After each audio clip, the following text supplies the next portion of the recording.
You're listening to a podcast from 702 and Cape Talk. 702 and Cape Talk. The Naked Scientist. All right, let's hear what Chris has for us this morning. And of course, you are part of the show. You call in with your questions on 021 446 0567, 011 883 0702. We are taking your SMSs as well. Chris, good morning. Hey, Reggie. Hello. Well, it seems that we never stop searching for the answer to the healthy body weight. What's the latest in that regard? Well, scientists say that a herbal remedy, a vine that grows in parts of China and Korea and Japan, this contains a chemical that may be able to turn around the obesity epidemic. About one person in, three is overweight in the world, certainly in the more developed parts of the world at the moment, and the numbers of obese people is set to double in the next about 15 years and may reach more than 500 million. So it's very, very serious because of the attendant health risks. We know that information and exercise and those sorts of things don't seem to be making a huge dent in the problem, so we need something else to help us. And so scientists at Harvard Medical School in America have been looking at various other possible remedies. This is Umut Ozkan, who's just published a paper in the journal Cell this week describing the use of the thunder god vine. Now, when you see this pop up in your inbox, you think, wow, this is just spam. You don't want to eat that. But it's not. This plant contains a chemical. It's called celestrol. And this celestrol chemical can sensitize your brain, and specifically the appetite center in your brain, the hypothalamus, to a signal called leptin. Leptin is made by your fat cells, and the fatter you become, the higher the levels of leptin in your blood. And it's supposed to be there like a brain fuel gauge. It tells your brain how well fed you are. But for some reason, when we start to gain weight, the brain becomes less sensitive to this signal coming in from the fat, so it doesn't curb appetite in the right way.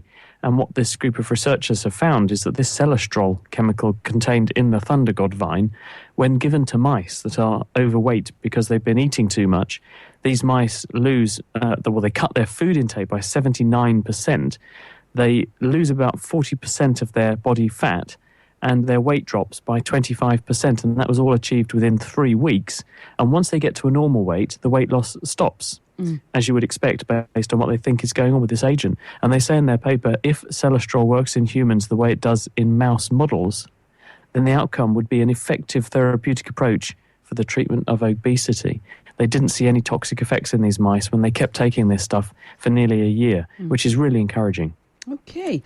Well, we'll pay attention to that. I'll ask you about it in the next couple of months. I'm sure there'll be some willing recipients of the Thunder God Vine. Our lines are open on 021 446 0567 or 11 883 0702. Let's go to Martha in Mayfair. Good morning to you. Hi, good day. Tell me, what would happen if you ate glass? What would happen? Hello, Martha. Oh, okay. What would happen if you eat glass? I would say that the likely outcome is going to be that it would injure you, because glass is hard and sharp. It doesn't break and form smooth edges unless it's been in the ocean for a while. It forms very sharp, jagged edges. And if those particles were to lodge in parts of your digestive tract, then they could form a perforation. And this is really serious, because if you perforate your guts, then you can get peritonitis, and this is life-threatening. Not everyone's going to have that kind of outcome, though, and some people will be lucky, and your gut has the ability to move things through quite quickly, and you might get away with it, but I wouldn't advise it. What, are you craving glass, Martha, or are you just curious? Hey, Martha? What happened is that I had a piece of toast yesterday.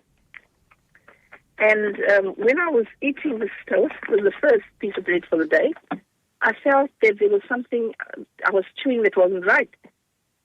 Okay, and when I looked, it was glass, the butter dish. Somebody had broken the butter dish and pieces of the glass had gone. Oh, okay. So it's more out of worry that you're phoning. Okay. I'm sure she'll be fine. Hey, Christmas, should she have it checked out or what? Well, if you get any symptoms, Martha, then I would suggest that you go and get checked out. But hopefully it's all going to see nature taking its course, and it will make an exit the way everything else does, and hopefully it won't hurt too much when it does. Okay, our lines are open for you on 021 446 0567 011 883 0702. I have an SMS question here. Somebody wants to know, how come fat doesn't all look the same? The fat that is in eggs, the fat that is in meat, and a piece of steak on the side. What constitutes fat, and why does it seem to have a different composition or texture? Well, at the simplest level, fat is a storage organ for oils, and effectively oil is your body's main chief energy store. It's a very, very energy-dense molecule, and when you have food intake, whatever you eat goes into your body, and your liver converts any excess calories that you have into fat to store the energy. The fat goes around in the bloodstream and is then moved into adipose tissue, adipose being the word for the storage organ, and it stays there until you need it. But in order to get the fat into the adipose tissue, you need a blood supply. You also don't need very much of a blood supply, so it tends to be a pale colour. It's pale compared to a blood-rich muscle, which is a much redder colour, and that's pretty much what fat is. In terms of why it looks different, well, that's the same way as saying, well, why do we all look different? The distribution of fat around the body is different from one person to another and from one animal to another. And also the composition of the fat may be different. Some animals, in order to avoid losing lots of heat and also to get through a long, hard, arduous winter, they're going to store a lot of fat. A whale, for example, stores fat as blubber. Now, this is going to be quite different than your pork chop, but at the same time, they're both forms of fat. They're both energy stores. And when you cook meat, the fat that comes out of the meat is because there's fat around the meat, but also between the muscle fibers as well. And it's basically oil. We've once had a question around cables and how and wires and why they're always tied up in knots. Somebody wants to know, why is it that when you drop a rope on the ground and pick it up later, it is in knots, yet when it dropped, there were no knots? That's from Do. Oh, tell me about it. The classic one is headphone cables. Yes. Because what you do is you've been listening on your mobile phone or something, or using your hands-free kit in the car, not touching your phone, of course, and you wrap the cable neatly around your fingers, and then you plonk it onto your dashboard or in your pocket, and then you think, right, no, later on I'm going to listen to my phone or whatever. You hoik it out, and oh dear, what happened there? Now, the reason is that when you think about it, when you coil the rope up, you're putting it, or you're establishing order. You're putting the rope into a very specific shape and arrangement relative to itself. Now, when you pick the rope up, unless you pick it up very, very carefully, it's possible for some of those coils of rope to fall through and mix into other coils of rope. So if you imagine what a knot is, basically it's one bit of rope looping round and through another. If you drop coils of the rope through the middle of your big spool of rope, you're effectively tying it in a knot. And because the rope is in a very ordered shape when you've coiled it, it's very easy for order to become disorder. There's very many more ways for an ordered thing to become disordered than the other way around, and it's much easier for the former than the latter to happen, and that's why things get into a tangle. And it's a really important problem in nature, actually, because if you think about it, in your cells, your body's got about 100 trillion cells in it. Lots of them are microbes, but they've got the same problem. In each one of our cells, give or take, blood doesn't have it, but in pretty much all of our cells, there are nuclei, and in the nucleus is about a metre or two of your DNA. A metre packed into something which is literally too small for you to see with your eye. It's maybe 50, 40, 20 micrometers across. So these are, half a millimeter or smaller, maybe even a hundredth of a millimeter across, these cells. So how are you packing something which is a couple of meters long into something which is a hundredth of a millimeter across? Well, you need to spool it up very, very carefully. And so nature has had to solve this very problem to avoid your DNA getting into all kinds of tangles. And nature does it very, very, very well by winding the DNA around tiny spools called nucleosomes. So maybe there's a thing for us to learn there. They're like the hosepipe reels of the DNA world. David in Germiston, hi. Hi. I've got a question for the naked scientist with regards to epileptic fits. Is it true that if you sort of separate the two brain spheres by cutting the corpus callosum, that you can stop the epileptic fits if you allow them to function independently? Hello, David. Well, this is a really good question, and it in fact won one person called Roger Sperry the Nobel Prize. or at least some of this work did. The reason that this discovery was made is that in the old days, people had no drugs with which to control epilepsy, or very poor drugs that just had terrible side effects. And so they began to look at more radical ways to solve the problem. Because in epilepsy, what happens is that a piece of the brain, or a region of the brain called the epileptogenic focus, starts to display abnormal patterns of nerve firing activity. And rather like dissent spreading through a crowd, this abnormal pattern of activity begins to radiate out and spread away from the site where it's initiated, and it involves and recruits other parts of the brain. And if this spreads across a structure called the corpus callosum, which connects the right and the left side of the brain together, then eventually the entire brain gets into this abnormal pattern of firing, and this triggers your full-blown seizure and loss of consciousness. And in some people who were having intractable epilepsy, they were having many, many fits, maybe 40, 50 fits a day, which was completely destroying their lives. Mm-hmm. Doctors took the radical step of trying to separate the two halves of the brain so that they could stop the pattern of abnormal activity spreading from one side to the other, and therefore abolish the generalized nature of these seizures. And they went in and used a scalpel, effectively, to cut through these connecting structures that link the right and left half of the brain. And it's the means by which the right side of the brain shares information with the left side of the brain. So quite literally, the right hand knows what the left hand's doing. This had the effect of helping some of these people. But it also meant that the normal function of the brain was disrupted, and they had to develop some interesting strategies to get around the problem.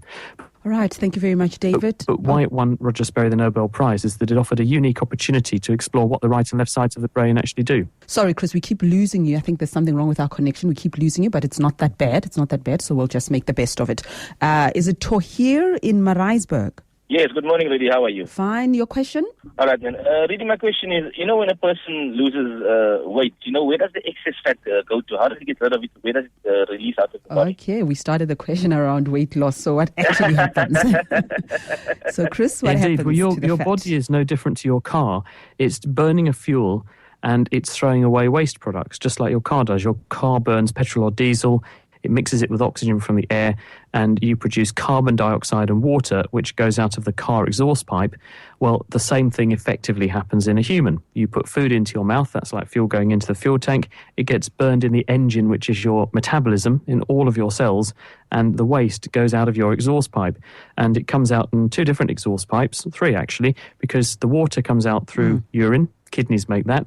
The solid waste, which you can't absorb, gets chucked out the back passage, and the other parts of the energy, they get mixed with oxygen and burned to produce carbon dioxide and water. The water we've dealt with, but the carbon dioxide you breathe out. So as you lose weight, the reason you're losing weight is because you're turning fat, which is long chains of carbon atoms linked together, they're hydrocarbons, you're chopping them up into carbon elements and reacting those with oxygen to make CO2, carbon dioxide. When you breathe that out, the fat is gone. So you're losing weight by literally turning fat into carbon dioxide and similar molecules.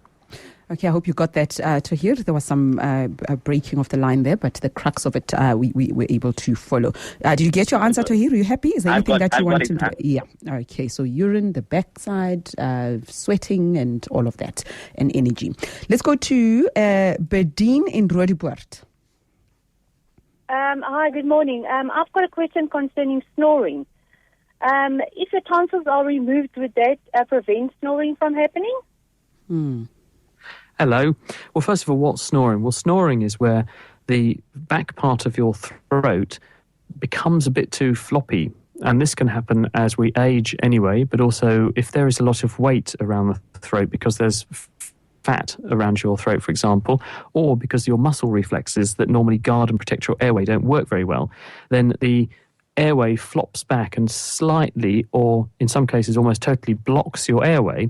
So as you breathe in, then you've got to push the tissue out of the way, rather like you blowing through the neck of a balloon where you've chopped the balloon off and you've got to sort of blow through the chopped off neck, and it has to push the parts of the balloon apart to let the air through, and you get a flopping noise, and that's the snoring. The tonsils shouldn't make this a lot worse because most of the time the tonsils won't be big enough to cause a problem because your tonsils are lymphoid tissue. They're part of your immune defences, but they shouldn't be big and in the way unless there's something else wrong. So under normal circumstances, the tonsils should be a normal size, and so I would have thought that wouldn't massively improve or exacerbate the problem, to be honest. And then, Chris, I have a question about water. You know, we often told that you drink 6 to 8 glasses of water per day. Is there any science to that? And can you drink too much water? And how much is too much? Yeah, if you drink too much water, then you dilute your blood. This obviously has major problems because your blood chemistry has to be right for your tissues to work properly. But the other thing that can happen is that then the water begins to move out of your blood vessels and into your tissues, and it makes the tissues swell. And it's all very well if you've got a part of your body that can swell, but your brain can't swell because it's stuck inside the vault of your skull. And so this can put the pressure up inside your brain and can cause people to lose consciousness, and it's very, very dangerous. So drinking too much is a very bad idea. The human body has evolved over millions of years to drink when we need to drink. And so the best thing to do and the best advice is to drink when you feel thirsty, because your reflexes are very, very good at making sure that you actually keep the right water balance. So if it's a hot day and you're sweating a lot and you feel thirsty, you should have a drink. If you don't feel thirsty, you're probably okay. Okay. Let's go to Sizwe in Germiston. Good morning. Morning.